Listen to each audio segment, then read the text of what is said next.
idea that Barack Obama is not actually a natural-born citizen of this country is not just so ridiculous that the Supreme Court, even when pressed by a reactionary justice like Clarence Thomas, refused today to hear a lawsuit making that contention. It's so ridiculous that even a far-right commentator has urged his side to drop it, and drop it fast. Our third story in the countdown, the Obama citizenship blowback, with Arianna Huffington joining me in a moment. First, the SCOTUS turned down a chance to rule on D'Onofrio v. Wells today, the bizarre claim by a New Jersey man that Obama's father's birthplace, Kenya, makes Obama a dual citizen of the U.S. and England, and thus, for some reason, not a natural-born U.S. citizen. Still out there, another series of annoyance suits over the Obama birth certificate, which the state of Hawaii has already verified, along with the far-right website WorldNet Daily. But overarching the legal details, does anybody think this is a good idea? Uber-conservative David Horowitz writes, the continuing efforts of a fringe group of conservatives to deny Obama his victory and to lay the basis for the claim that he is not a legitimate president is embarrassing and destructive. What difference does it make to the future of this country whether Obama was born on U.S. soil? Advocates of this destructive campaign will argue that the constitutional principle regarding the qualifications for president trumps all others, but how viable will our Constitution be if 5 Supreme Court justices should decide to void 64 million ballots? It is not conservatism, it is sore loserism, and quite radical in its intent. Respect for election results is one of the most durable bulwarks of our unity as a nation. Conservatives need to accept the fact that we lost the election and get over it and get on with the important business of reviving our country's economy and defending its citizens and, by the way, its Constitution. Joining me now live from the Los Angeles Bureau, Arianna Huffington, founder and publisher of HuffingtonPost.com. Arianna, good evening. Good evening, Keith. Incidentally, I am not a natural-born citizen.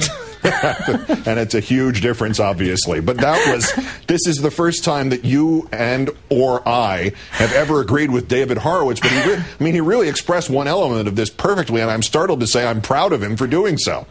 I'm proud of him, too. But on the other hand, Keith, just note a certain line in what you read, which is the line, whether Barack Obama is a natural-born citizen or not. I think that line is completely unacceptable. It's like saying whether the earth is flat or not. Barack Obama is a natural-born citizen, unless you believe there was a massive conspiracy the moment of his birth between Hawaiian state authorities, his parents who had this amazing foresight to know he was going to run and become president of the United States, to manufacture some kind of birth certificate that has been decreed legitimate. So we should not even allow that kind of line or that kind of reasoning, which has also permeated some mainstream coverage, like the Chicago Tribune, that says some, however, remain dubious. Well, you see what it did to the Tribune. Sorry. Yes, that's exactly what happened. The Hawaii state officials who say that obviously Obama was, as he was, born without any question there. His birth certificate has been verified. It's out there for everyone to see. WorldNet Daily said they saw it. The Brooks Jackson group, factcheck.org, said they saw it. But with all the verification in the world and even getting David Horowitz to write another column meeting your specifications in there, is there ever going to be enough proof, or is this actually going to be a theme for the far right for the next 4 or 8 years about Obama? Keith, I think there will be some people who will never believe that Barack Obama is a natural-born citizen, in the same way that there are some people who still don't believe that evolution is real, or that the earth is not flat, or people who believe that they are a fried egg or that they are Napoleon.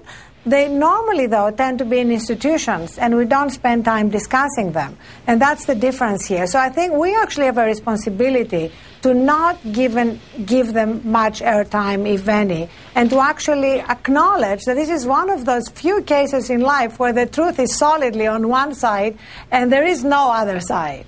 Well, now, all right, then we'll switch topics to the other side of this equation. The court already obviously decided one presidency, that of Mr. Bush's, and Karl Rove is now claiming that that decision meant that there were, let me read this quote, a great many of the political actors in this town who never accepted him as a legitimate president. He says that in his new book, I've got behind-the-scenes episodes. They're going to show how unreceiving they were of this man as president of the United States. I'm going to name names and show examples. Who would care if they're named on this list? I mean, first of all, it's going to be a long list. And what's the news in it? What does Carl think he's telling us here? Well, first of all, it's going to be a very, very long list, and it's going to include many Republicans who have repudiated the Bush years.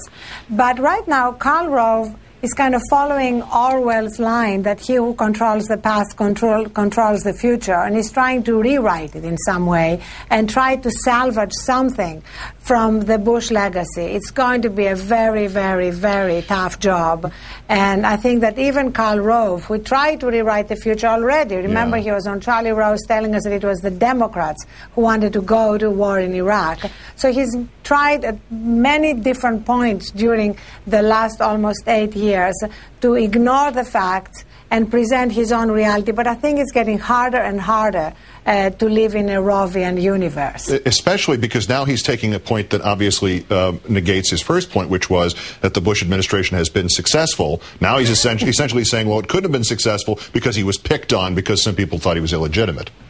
I know. So this is also a little bit what the president did with Charlie Gibson. Remember, he had never before said that invading Iraq would not have been the right thing to do, even without WMD. And during that interview, he said he wasn't prepared to actually say what he would have done if he knew there were no WMD. So they're all very busy scrambling and rewriting, but it's not going to make any difference. It's too late for that. Arianna Huffington of Huffington Post, of course. Always a great pleasure, Arianna. Take care. Thank you, Keith.